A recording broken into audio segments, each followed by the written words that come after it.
예, 기회 주셔서 감사합니다. 연합뉴스 황윤기 기자입니다.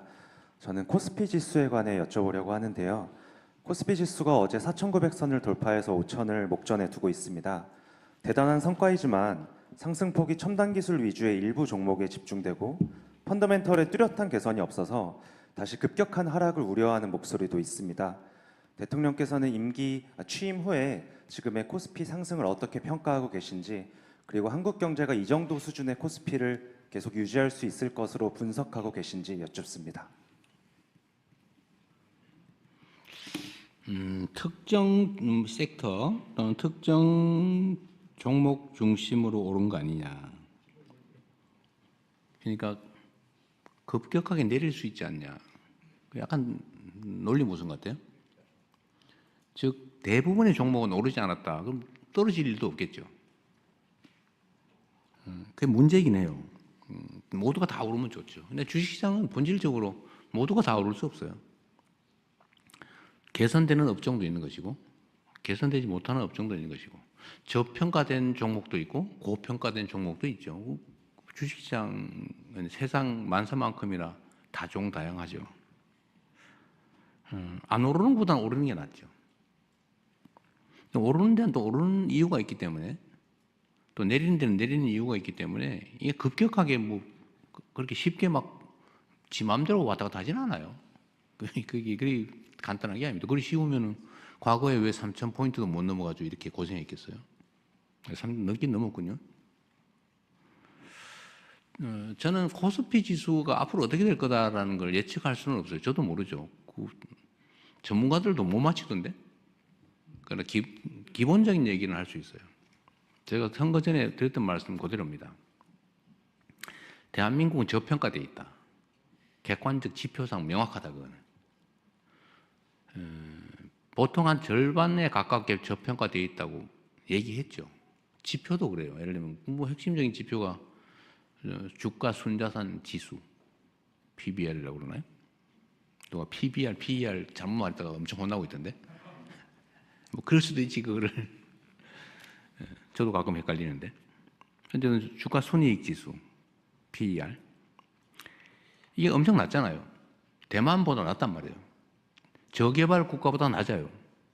대한민국이니까. 왜? 대한민국이니까. 그 핵심 이유가 뭐냐? 제가 그거는 제 나름대로 분석한 이유는 몇 개가 있죠. 첫째, 한반도의 평화 리스크. 저기서 막 총알이 왔다 갔다 하고 막 맨날 전쟁할 듯 하는데 그게 한국 주식 살 거예요. 대만 주식 살 거예요. 대만도 저기 중국이 뭐 침공을 하네 마네 그러긴 하지만 우리보단 덜하다. 뭐 차라리 뭐 일본 거 사죠. 예를 들면 미국 거 사지. 이 평화 리스크. 두 번째로는 저 한국 주식은 못 믿겠더라. 경영 리스크, 지배구조 리스크. 갑자기 떼가지고 분리 상장해가지고 자기 다 먹어보고 알맹이를 쏙 빼가더라. 내가 분명히 송아지 밴 암소를 샀는데 송아지가 주인이 남이요. 이거 화 나요, 안 나요? 그 송아지 소를 왜 삽니까? 안 샀죠. 경영 리스크, 시장 리스크. 이 맨날 주가 조작하고 있어요. 믿을 수가 없어요. 그리고 이제 대한민국 경제가 어디로 갈지 몰라요. 정치 리스크죠. 이게 뭐, 나라가 어디로 갈지를 아무도 모르고 막 우왕좌왕하는 것 같아요. 이 네 가지 때문에 저평가되고 있는데 요거를 해서 해결하면 개선되잖아요.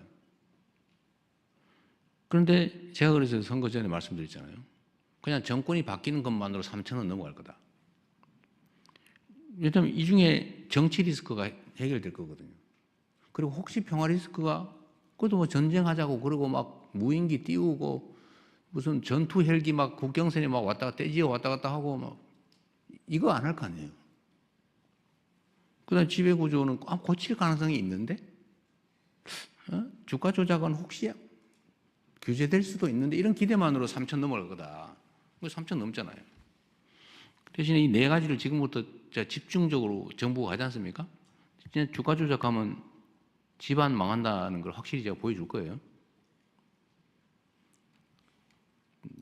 그냥 주가 조작하는 사람 정신 차리라니까요. 우량주 장기 보유하세요. 그 정신에. 그러니까 이거 없어진다. 경영 지배 리스크, 그거 없애야죠. 공정하게. 한 주를 가진 주주나 100주를 가진 주주나 한 주에 대해서는 똑같이 취급한다. 이거 확실하게 보여주면 매수가 늘어나겠죠. 지금 하고 있잖아요. 법도 바꾸고 제도도 바꾸고 평화 리스크 지금 무슨 저자세니 뭐 이런 소리 많이 하던데 그럼 고자세를 한 방 뜰까요? 북한하고? 그 바보 같은 그것도 신문 사설이라고 그런 걸 쓰고 있어요. 예? 고자세를 한 판 붙어줘 그냥? 그럼 경제 망하는 거예요. 누구 말대로 가장이 뭐 성질 없어서 그냥 직장 열심히 꾸벅꾸벅 다닙니까? 다 삶에 도움이 되니까 참을 건 참고 또 설득하고 다독거리면서 예? 이렇게 평화적인 정책을 취해 나가면 이것도 앞으로 계속될 거니까요. 이런 리스크가 줄어들잖아요. 똑같이 평가만 돼도 여러분이 계산해 보세요. 근데 그 숫자를 말하기는 좀 그래서 제가 4천 얘기를 했던 거예요. 근데 5천 얘기는 솔직히 아니고 5천을 바라보는. 근데 5천을 넘게 생겼어요 지금. 근데 거기는 요인이 있죠. 우리가 예측 못했던 게 있어요. 인공지능과 반도체 분야에 예측 못한 정도의 화랑이죠. 그건 예측 못했던 거예요. 근데 그 부분이 집중적으로 지금 영향을 미치지 않습니까? 그래서 5천을 넘어가네 만에 그러고 있는데 오늘 아까 보니까 떨어졌던데 많이 안 떨어지더라고 보니까. 속이 말해서 대기 매수세가 엄청 있다는 거 아니에요. 어제 밤 분위기로는 확 떨어졌어야죠. 그죠? 어제 미국장이나 국제 정세에 비춰보면 대폭락을 했어야 되거든요. 지금 얼마 떨어졌는지 모르겠는데. 하여튼 그게 우리 장의 지금 현재 상황이죠. 그리고 저는 이게 주가를 뭐 인위적으로 부양하는 게 아니고 정상화가 중요하다고 본 게 제가 그때도 선거 전에도 말씀드렸던 건데 국민의 재산을 늘리는 겁니다. 국가의 부를 늘리는 거예요. 대한민국 기업이라는 이유로 똑같은 기업이 왜 싸구려 취급을 당합니까? 아니, 똑같은 금 한돈 반지인데 이재명이가 가진 거는 2만 원이고 저분이 가진 거는 5만 원 또는 저분이 가진 건 80만 원이에요. 왜? 말이 안 되잖아요. 가난하잖아요. 제가 가격 받아야지. 내가 가지고 있는 반지가 한 돈짜리인데 이거 80만 원짜리야 라고 평가받으면 내 재산이 수십 배 늘어난 거 아닙니까? 근데 이게 왜곡되어 있었단 말이에요. 이거 정상화 중요하잖아요. 이제 정상을 찾아가는 중이라고 저는 생각해요. 정상을 찾아가는 중. 그리고 이제 혹시 대폭락이 오지 않을 그건 저도 모르죠. 그러나 뭐 투자는 신중하게 자기 판단하에 해야죠. 제가 전에도 말씀드렸지만 제가 첫 주식 투자를 본의 아니게 소형 작전주를 샀다가 대성공을 하는 바람에 간이 부어가지고 그 다음에 마구 소형 주를 마구 샀다가 IMF를 맞아서 어떻게 됐겠어요? 그때 제가 풋 옵션 거래까지 했었어요. 선물을 넘어서서 선물도 하고 풋 옵션까지. 근데 IMF를 맞았으니까 어떻게 됐겠습니까? 풋 옵션을 팔았는데 1,000원, 2,000원 벌겠다고? 완전히 막 엉망진창이 돼서 전 재산을 날렸는데 그 다음부터 교과서대로 해서 본전 찾았다고 했잖아요. 하여튼 주식 투자는 각자가 알아서 잘 해야 되는 일이다. 아무도 책임져 주지 않는다. 정상화는 꼭 필요하고요.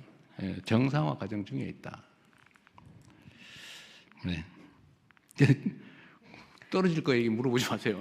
네, 대통령님 지금까지 15개 질문 소화하셨고요. 예상된 시간에서는 짧게 몇 가지만 더 하셔야 그러면. 무려 44분이 지났다는 거 한 번 더 알려드리고 이분들이 안 바쁘신 것 같아요. 네, 조금 더 제가 조금 조율은 해보겠습니다. 보셔가지고 다양하게. 네, 여기 박준영 기자님. 제가 이름을 다 얼굴은 좀 알 것 같은데 이름을 몰라가지고 내가. 안녕하십니까 대통령님. 저 데일리 한국의 박준영입니다. 질문 기회 주셔서 감사합니다. 네. 저는 대규모 개인정보 유출 사태가 발생했던 쿠팡에 대해서 질문드리고 싶습니다. 아시다시피 쿠팡은 한국에서 매출의 90% 이상을 올리면서도 미국 기업임을 내세우면서 미 의회를 상대로 로비를 벌이고 있습니다. 네. 쿠팡을 포함해 글로벌 플랫폼 기업이 국내 규제를 회피하려고 할 때 대통령께서는 통상 마찰과 경제 주권 수호 사이에서 어떤 식으로 대응하실지 궁금합니다. 뭐 글로벌 기업이든지 국내 소기업이든지 관계없이 법과 원칙에 따라서 상식적으로 대처하도록 할 겁니다. 그다음에 국제 규범이라고 하는 것도 있기 때문에 글로벌 기업 규제 문제는 뭐 유럽의 사례들도 꽤 있어서 우리가 거기에 맞춰서 상식적으로 또 대한민국 주권 국가라고 하는 그 점도 고려해서 정당하게 처리하면 된다고 생각합니다. 네, 죄송합니다. 마지막 질문 받아도 될까요? 네. 한국일보 이성택 기자님 마지막 질문 받겠습니다. 네. 예, 대통령님 안녕하십니까? 저 한국일보 이성택이라고 합니다.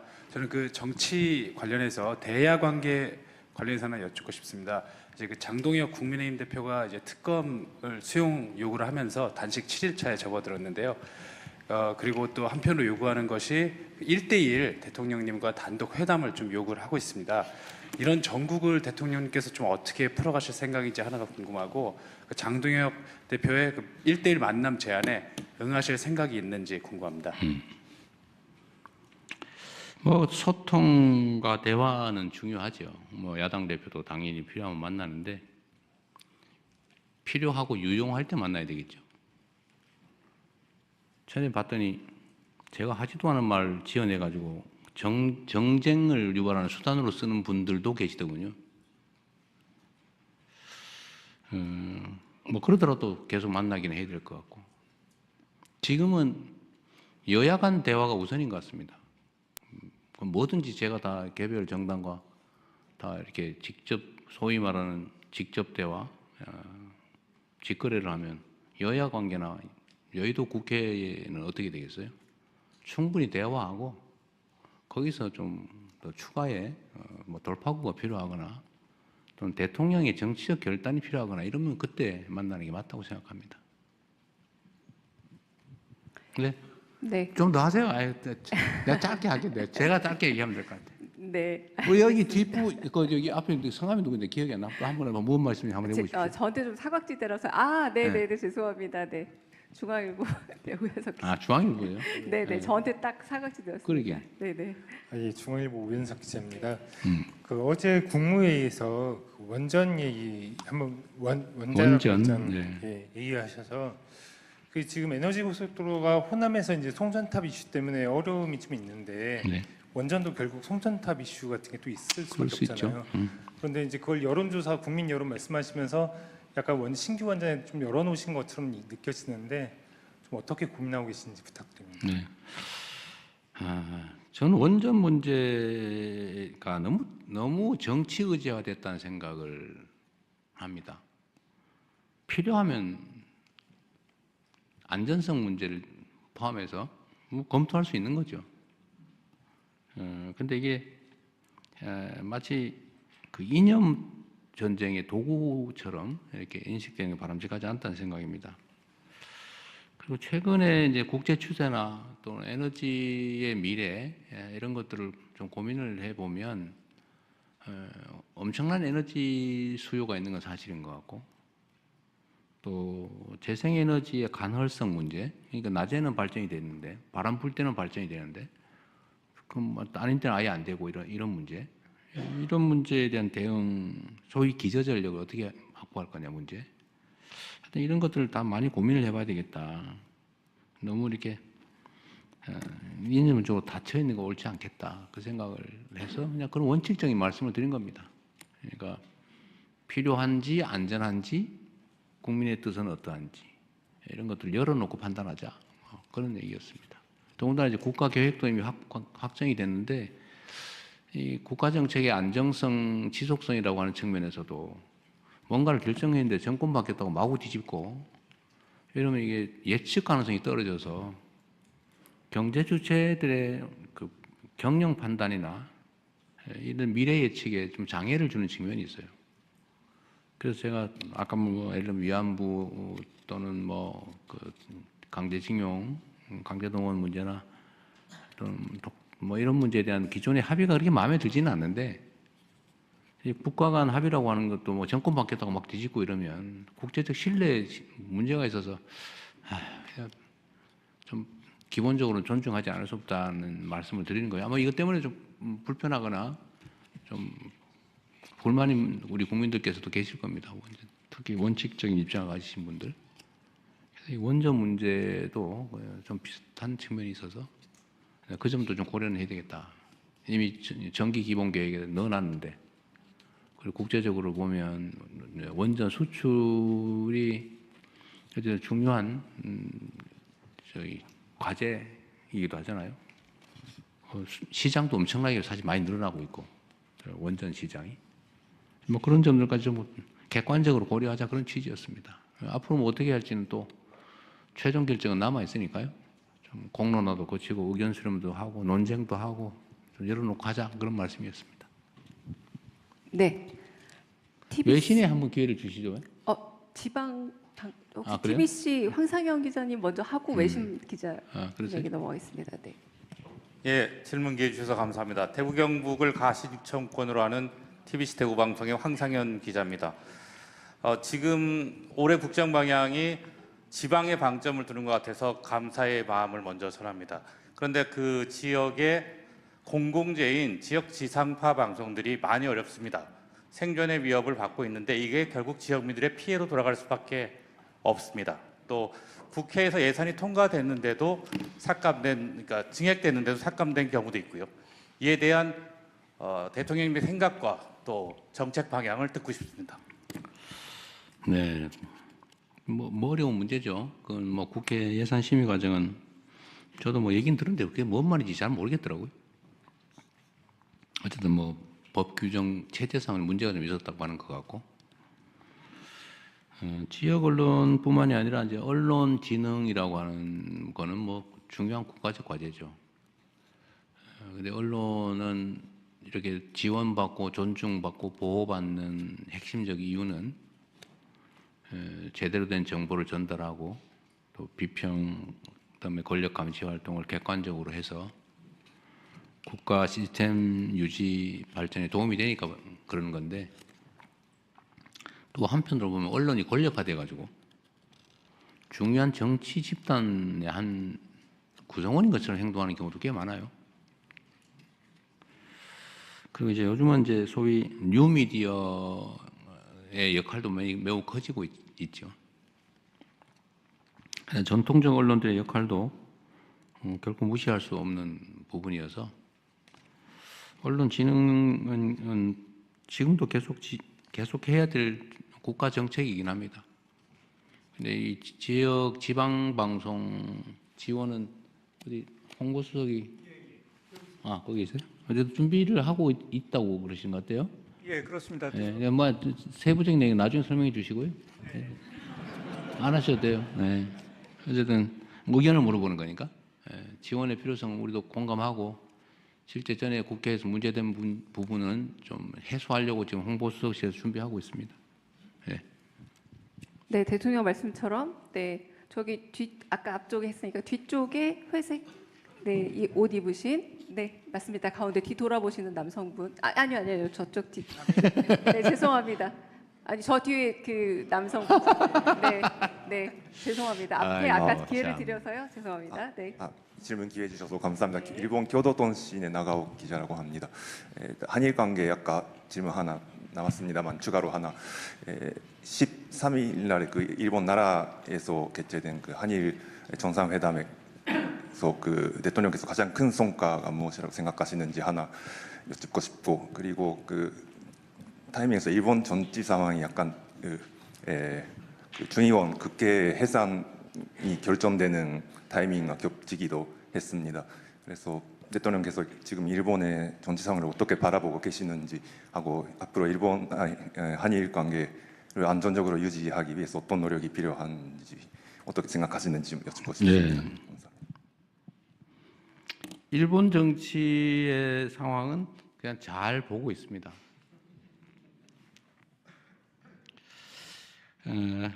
이번 한일 정상회담의 성과라고 한다면 정상 간 신뢰 강화, 그리고 한일 국민들 간의 뭐 공감도의 제고, 이런 게 큰 성과가 아닌가 싶어요.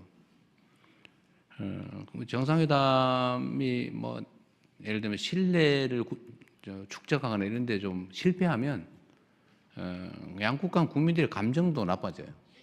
물론 그게 또 교류와 협력에도 악영향을 미치죠. 근데 이번에 한일 정상회담에서는 다카이치 총리께서 각별한 배려를 해주신 덕에 한일 관계는 정서적으로도 매우 많이 좋아졌다고 판단이 되고, 또 실질적인 영역에서도 많이 개선될 여지들을 우리가 만들어냈다라고 생각됩니다. 그리고 한일 모두 지역 균형 발전이 중요한 과제인데, 이번에 이제 나라라고 하는 그 지역에서 우리가 정상회담을 하면서 다음에는 가능하면 총리의 고향에서 했는 것처럼 이제 저의 고향 경북 안동에서 한번 해보자고 제가 말씀드렸는데, 총리께서도 뭐 좋은 의견이라고 하셔서 다른 객관적인 문제들이 좀 해결이 되면 다음 기회에는 빠른 시간 안에 안동에서 한번 모시고 싶습니다. 뭐 한일 관계라고 하는 게 어려움이 많고 또 부침도 많지만 그런 것들을 슬기롭게 잘 이겨내고 정치인 개인 또는 정치 집단의 이익을 넘어서서 국가의 이익, 그리고 더 크게는 동북아시아의 평화와 안정이라고 하는 정말 거대한 이익을 위해서 함께 협력하는 게 중요한데, 그런 결정적 계기가 마련됐다고 생각됩니다. 앞으로 한일 관계는 사실 이게 약간 불안정한 측면이 있어요. 왜냐하면 아주 근본적인 과거사 문제나 또는 지정학적인 문제, 뭐 이런 것들이 있기 때문에 이걸 정말 잘 관리해야 됩니다. 또 서로 배려해야 합니다.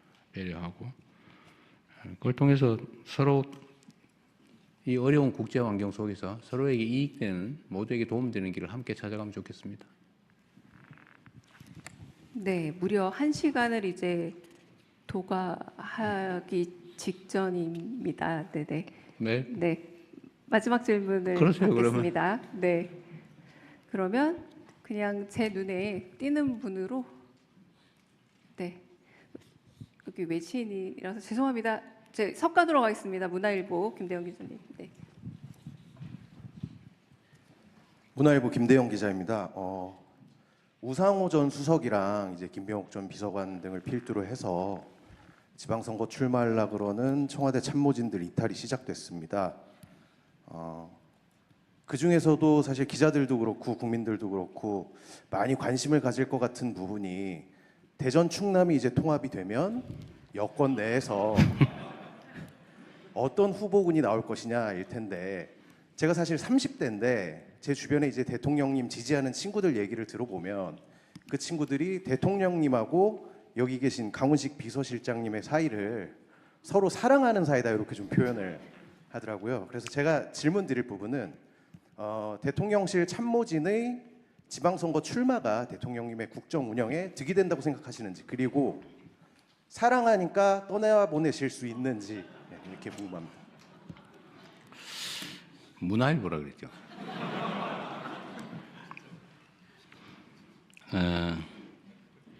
저는 제 아내를 사랑합니다.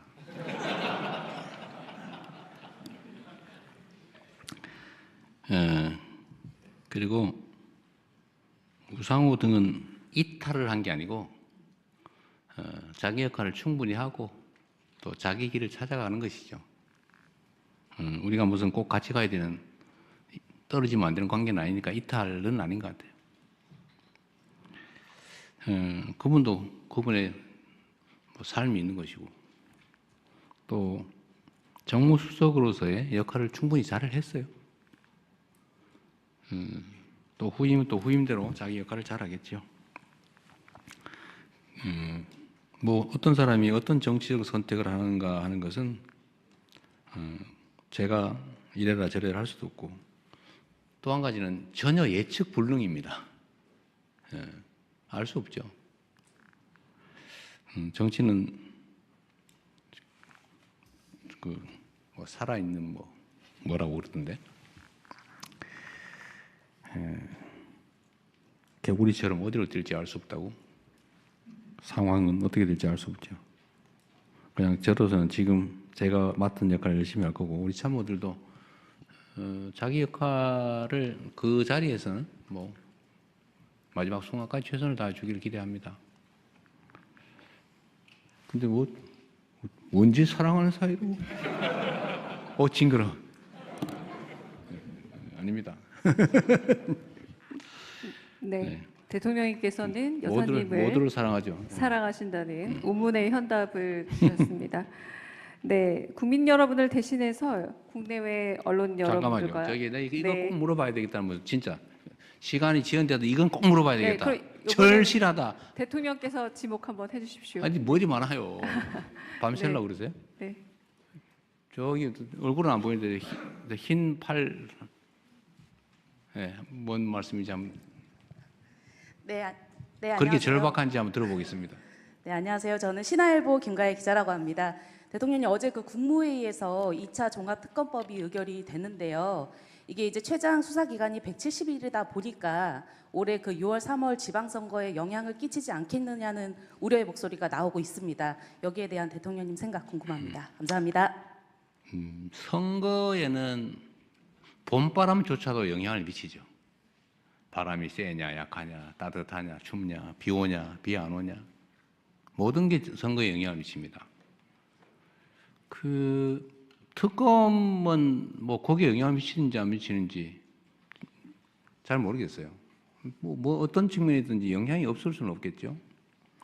그러나 특검을 안 하더라도 원래는 합동수사본부 또는 경찰의 수사팀들이 구성이 되어 있어서 수사를 하기 때문에 내가 보기엔 그게 특검이냐 아니냐는 별로 영향이 없지는 않겠지만 크지는 않을 것 같아요. 저는 그게 어떤 사람이든지 뭐 나오고 가깝든 멀든 그 점은 분명합니다. 부정부패는 청산하자. 저는 제 평생 부정한 돈을 받거나 부정한 돈을 쓰지 않고 정치적으로 나름 성공했기 때문에 저는 다른 분들 정치하는 분들한테도 그 점은 확실하게 말할 수 있어요. 대한민국 국민들의 민도는 돈으로 매수하거나 또는 부정한 뭐 이상한 걸 하지 않더라도 얼마든지 지지받을 수 있다. 그걸 보여줬다는 게 중요하다고 생각해요. 그리고 앞으로는 반드시 그렇게 가야 됩니다. 그런 점에서 뭐 저는 피하 가리지 않고 그게 뭐 특검이든 검찰이든 경찰이든 원칙대로 엄정하게 수사할 건 하고 진상은 가려서 책임은 엄정하게 물을 건 묻고 또 억울한 사람 생기지 않게 하자는 점은 다를 바가 없기 때문에 저는 특검이냐 아니면 일반 검찰 경찰이냐 큰 차이는 없을 것 같아요. 네. 그 진짜 억울해서 꼭 해야 되겠다면 해보세요. 자꾸 그러지 마. 뭐 어디 억울한 일을 많이 만들어가지고. 그러게요. 제가 대통령 이제 한 말씀이 번만 할게요. 너무 정보가 우리 많아서요. 네네. 이번 남자분으로 네. 여기 누구신지 모르겠는데 노란 두 번째 줄에 뭐 이걸로 마지막으로 하고 네. 그리고 나중에 그러겠습니다. 사적으로 한번 하시든지 네, 하시죠. 대통령 저는 작지만 정직한 언론 기자뉴스 이준희 기자입니다. 저는 어디요? 기자뉴스 이준희 기자입니다. 기자뉴스. 예. 저도 한 10수년 만에 처음 질문을 대통령께 드려가지고요. 감사드립니다. 제가 드리고 싶은 질문은 이 국가보안법 문제를 좀 질문 드리고자 하는데요. 어제 그 최근에 통역당 재건 사건 관련해서 언급도 하셨지만 그 억울한 피해자 특히 국보법 7조 관련해서는 이 고무 찬양 조항이 독소 조항으로 여전히 작용하는 부분이 있습니다. 그래서 이 국보법 개정이나 이 폐지에 관해서 대통령의 입장 있으시면 좀 부탁드립니다. 좀 천천히 생각해 보겠습니다. 네, 또 저기 유튜브 언론 있죠. 박형광 기자님. 네. 세 분 지금 추가로 좀 더 하기로 하지 않았어요? 그건 아직 저희가 하지 않았어요? 논의 지금 중이고요. 세 분이에요? 네, 지금 네. 세 분 우리 계십니다. 박형광 기자 한번. 얼마 전에 이분이 그 유명한 박형광 결혼을 기자고. 하셨습니다. 검소민주다 뉴스공장의 박형광 기자입니다. 결혼 축하합니다. 감사합니다. 오늘 기자회견 참석하려고 신혼여행 미루고 왔어서 그랬어요? 네, 질문 안 하면 안 억울할 했으면 뻔했습니다. 큰일 날 뻔했는데. 네. 네. 기회 주셔서 고맙습니다. 20대 국정 지지율에서 20대 국정 지지율이 70대보다 낮다라는 네. 여론조사가 계속 나오고 있습니다. 2030 세대의 정치 성향은 온라인 커뮤니티, 유튜브, 소셜 미디어 등을 통해서 형성되고 있다라는 분석도 계속 주를 이루고 있는데 이것이 그 온라인상의 어떤 가짜 뉴스가 배포되고 있는 것과 좀 상관관계가 있다라고 보입니다. 대통령께서는 정부 공식 발표보다는 좀 자극적인 정보의 영향을 많이 받는 청년들과 소통하기 위해서 좀 어떤 방안을 강구하고 계신지 궁금합니다. 민주당 그리고 저에 대한 지지율이 이제 20대 남자 그리고 이제 6, 70대 나이가 드신 분들한테서 상대적으로 낮은 건 사실이죠. 그 중에 이제 20대, 그 중에서 특히 또 20대 남자 여기는 글쎄 저는 가짜 뉴스 때문이라고는 단정하지는 않습니다. 저는 그런 것 때문이라고 생각해요. 우리 사회의 이제 성장 발전이 이제 지체가 되면서 이제 기회 총량이 줄어들었고 청년 세대들의 그 사회 진입이 매우 어려워졌죠. 그리고 그 중에서도 상대적으로 이제 20대 남성들은 예를 들면 군 복무라든지 또는 뭐 여러 영역에서 상대적으로 좀 불리한 상황에 처했다라고 생각을 하게 되는 것 같습니다. 그 점은 저는 타당성이 있다고 봐요. 그리고 더 심층적 조사에 의하면 20대들이 그 보수적이 된 건 아니고 개별 사안에 대한 판단들을 보면 여전히 진보적이라고 해요. 정책에 대한 선호도나 판단에 있어서는. 그러나 행동 자체는 지금 정권에 대해서 좀 반대되는 경향이 좀 많다. 근데 그거는 뭐 결국 그 정치나 아니면 우리의 책임이라고 생각해요. 기회가 많이 줄어들었고 기성 체제 또는 기득권에 대해서 저항감을 갖는 게 또 당연하잖아요. 그런데 자기들은 기회가 없는데 어쨌든 아마 20대들이 보기에는 민주당도 이재명도 상당한 기득권자 아니겠어요? 그리고 저항하는 뭔가 이렇게 불만이 있고 또 10대, 20대는 질풍노도의 시기이기도 하고요. 뭔가 해야 되는데 기회는 없고 너무 힘들고 화나고 또 암울하고 이런 것들이 이제 저항 행동으로 나올 수 있다고 생각해요. 그래서 저는 책임감을 많이 느낍니다. 그래서 제가 계속 성장이나 발전에 매달린 이유가 그거죠. 기회를 많이 만들어야 된다. 성장을 해야 기회가 많이 생긴다. 새롭게 생기는 기회들은 최대한 공평하게 나누자. 새로운 기회는. 이미 있는 것들을 나눌 수는 없어요. 그거는 혁명을 하지 않는 방법이 없습니다. 농지기에 가듯이 뺏을 수는 없잖아요. 그래서 20대 문제는 여전히 어려운데 하여튼 아까 말씀드렸던 것처럼 이제 우리 사회 방향도 이제 대대적으로 바꿔 나갈 텐데 바꿀 때 우리 청년 세대들한테 기회를 많이 줘야 되겠죠. 그래서 청년 창업에 대한 얘기를 많이 하는 거예요. 취업 중요하죠. 그러나 창업도 새로운 길이다. 또 한 가지는 지금 중소기업 스타트업에 기반한 성장 이 얘기를 하는 이유도 지금 반도체 회사들은 작년의 성과에 따른 올해 상여금 이것만 몇 억씩이라고 해요. 그래서 얼마 전에 저 대학 입시가 있었는데 그 뭐 어떤 이유인지 정확하지는 않지만 지방 대학들의 지원율이 확 올랐어요. 또 의대는 떨어지고 공대는 확 올랐어요. 이게 좀 어떤 현상을 말할까? 저는 이제 우리 사회가 좀 방향 전환을 하는데 이제 약간의 이제 성과 신호라고 생각해요. 지방에서도 예를 들면 뭐 과학기술 분야 이런 데는 뭐 경쟁률이 엄청나요. 부산의 해양수산 관련된 학과들도 엄청나게 선호도가 올라갔다고 합니다. 네, 이런 이제 방향 전환이 조금 도움이 되고 중소기업이나 벤처기업의 예를 들면 대기업과의 이 격차 이런 것도 줄여 나가야 되고 또 정규직과 비정규직, 여성과 남성, 뭐 중소기업과 대기업과 이런 격차들도 어쨌든 정책적으로 최대한 줄여 나가려고 해요. 지금 중소기업에 소액 임금 받고는 차라리 실업자를 하지 안 하겠다 얘기 많다고 하더라고요. 그러면 예를 들면 처우도 개선하고 희망도 만들고 회사도 성장 발전할 수 있어서 내 이 회사에서 일하더라도 내 인생도 필 수 있어. 이 회사가 성장 발전하면 나도 성장 발전할 수 있어. 이렇게 믿어지는 사회라 해야 되잖아요. 그런 사회를 우리가 만들어 가야 되겠죠.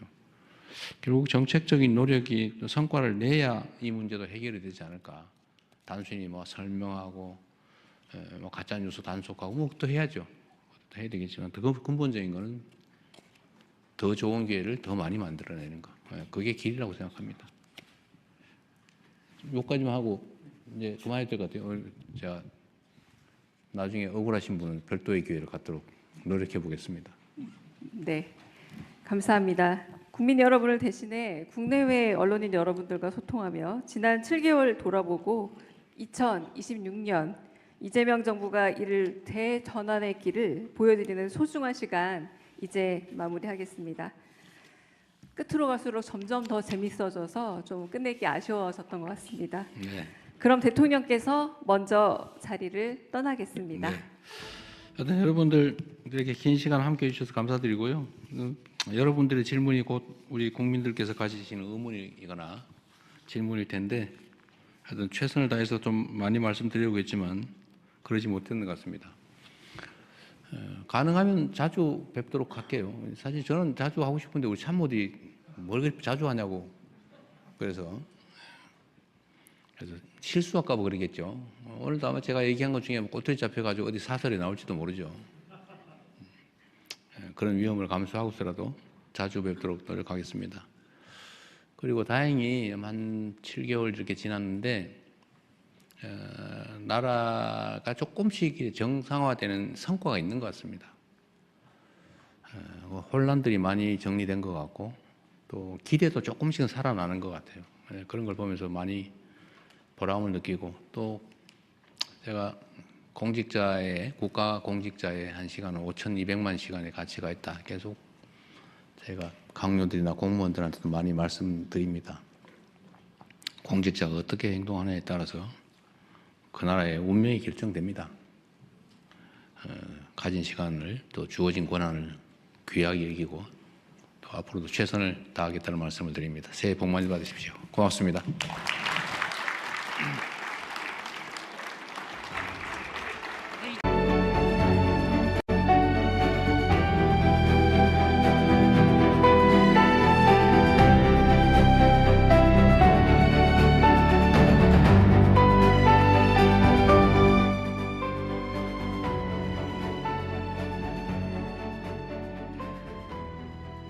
안녕하십니까. 오늘 이 자리에 참석한 국내외 언론인 여러분, 생중계로 함께하고 계신 국민 여러분과 재외 동포 여러분, 저는 진행을 맡은 청와대 대변인 강유정입니다. 2026년 신년 기자회견의 슬로건은 함께 이루는 대전환, 모든 우리는 대도약입니다. 오늘 기자회견은 먼저 기획 영상을 함께 보고 이재명 대통령의 모두 발언과 질의응답 순으로 이어집니다. 질의응답은 민생 경제, 정치 외교 안보, 사회문화 기타 총 3가지 분야로 이어집니다. 질문 기회는 이재명 대통령의 지목과 사회자 지목으로 주어지며 영상 질의도 준비되어 있습니다. 더 많은 분들에게 기회를 드리기 위해서 되도록 질문은 하나씩만 해주기를 부탁드립니다. 그럼 회복의 시간을 넘어 대도약의 길로 나아가는 이재명 정부 대전환의 길 영상으로 함께 만나보겠습니다.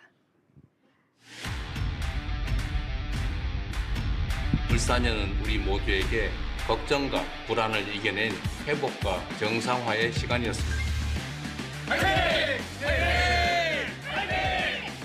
이재명 정부 출범 이후 취임 12일 만에 G7 정상회의에 한국의 복귀를 국제사회에 알리는 우리나라의 수출이 7천억 달러를 돌파하면서 코스피가 사상 최고치 랠리를 한국 경제가 1.3%로 15분기 만에 소비자 심리지수가 8년 만에 최고치를 기록했습니다. 그러나 이제 겨우 출발선에 섰을 뿐입니다. 2026년이 대한민국 대도약의 원년으로 이제 실천과 행동의 시간입니다. 기회와 성장의 과실을 고루 나누는 모두의 성장으로 대전환하겠습니다.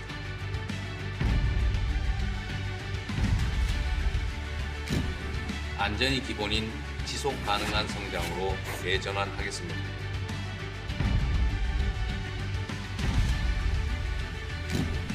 문화가 이끄는 매력적인 성장으로 대전환하겠습니다.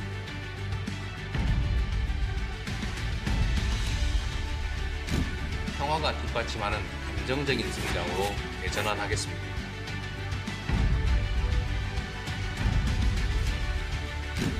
수도권 중심 성장에서 지방 주도 성장으로 대전환하겠습니다.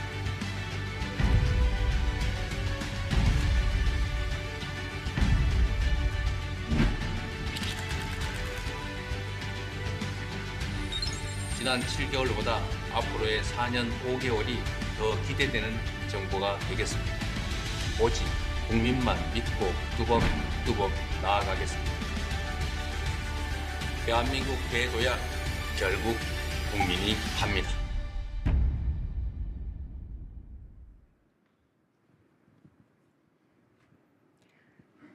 이재명 정부가 실행할 5가지 대전환의 길을 국민 여러분이 현장에서 체감할 수 있게 흔들림 없이 추진해 나가겠습니다.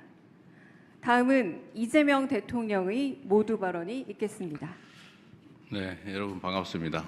원래 저런 영상이 끝나면 박수도 치고 그러는 건데 박수 쳤다 이거 혹시 뭔 소리 들을까 싶어서 조심스러우시죠? 좀 딱딱한 분위기이긴 한데 제가 미리 드릴 말씀을 먼저 좀 드리겠습니다. 그리고 기자회견 하면은 자꾸 질문도 끊어지고 질문 이거 해야 되는데 못해서 나중에 아쉽다 그러는 분들이 계신 것 같아서 가능하면은 많은 분들이 질문을 할 수 있게 저희가 하려고 합니다. 그런데 이게 또 한편으로 보면 제가 뭐 경찰서 잡혀가서 취조 당하는 건 아니어서 저도 이제 국민께 드리고 싶은 말씀을 또 드려야 되기 때문에 제 말이 좀 길어지는 경우도 있어서 아마 언론인 여러분께서는 약간의 불만이 있을 수도 있습니다.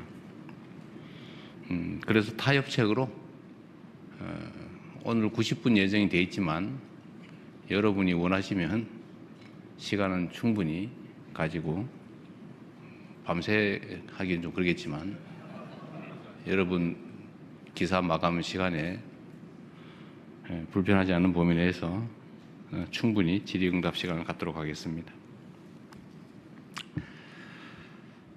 존경하고 사랑하는 국민 여러분, 세계 질서가 거대한 전환의 소용돌이를 겪고 있는 지금 전 세계가 대한민국을 바라보고 있습니다.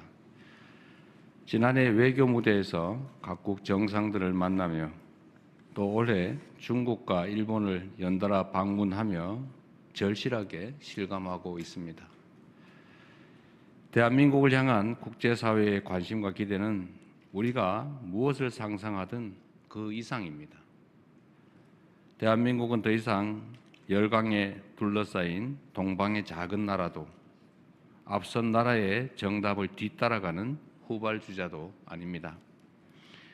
산업화와 민주화를 동시에 달성하며 원조받던 나라에서 원조하는 나라로 성장한 유일한 나라이자 불굴의 저력으로 민주주의의 빛나는 모범을 다시 세운 나라로서 발걸음 하나하나가 세계의 주목을 받는 나라가 되어가고 있습니다. 우리 대한민국은 유례없는 민주주의의 위기를 평화적으로 극복해냈고 민주주의 회복이 다시 경제 성장과 사회 발전을 견인하는 선순환의 길을 개척해 가고 있습니다. 한때 우리를 선도했던 많은 나라들이 과거의 성장을 이끈 성공의 공식에 안주하며 저성장의 함정에 다시 빠졌습니다. 저성장으로 기회가 줄어드니 경쟁은 전쟁이 되고 경쟁 탈락이 죽음인 사회가 또 극단주의를 낳아서 민주주의를 잠식합니다. 훼손된 민주주의가 다시 성장의 발목을 잡는 악순환이 반복됩니다. 이는 결코 다른 나라들만의 이야기가 아닙니다. 대한민국 역시 성공의 과거 공식에 매몰된다면 유사한 악순환의 굴레에 다시 빠져들 수 있습니다. 신년사를 통해 성장의 패러다임을 완전히 바꿔야 한다라고 말씀드린 이유가 바로 여기에 있습니다. 지방주도 성장, 기회와 과실을 고루 나누는 모두의 성장, 안전에 기반한 지속 가능한 성장, 문화가 이끄는 매력적인 성장, 그리고 평화가 뒷받침하는 안정적 성장. 제가 말씀드렸던 이 5가지 대전환의 길은 대한민국을 대도약의 새로운 미래로 이끌 지름길이자 전 세계에 보여줄 성장과 도약의 새로운 모범이 될 것입니다. 그렇기에 성장 전략의 대전환이란 단지 지방을 위해서 떡 하나 더 주겠다라거나 중소벤처기업을 조금 더 많이 지원하겠다라는 정도의 뜻이 아닙니다. 국정 운영의 순위를 하나부터 10까지 모두 재조정하고 정부가 지닌 자원과 역량을 완전히 재배치하여 대한민국의 성장 지도를 다시 그려내겠다는 야심찬 시도입니다. 그래서 몇 가지 말씀을 다시 드리겠습니다. 첫째,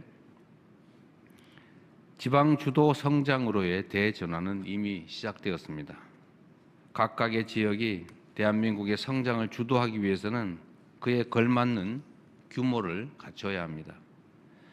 현재 추진 중인 대전 충남과 광주 전남의 광역 통합은 지방 주도 성장의 상징적 출발점이자 반드시 성공시켜야 할 국가의 생존 전략입니다. 이 자리에서 분명히 약속드립니다. 정치적 유불리에 따라 광역 통합의 방향이 흔들리는 일은 결코 없을 것입니다.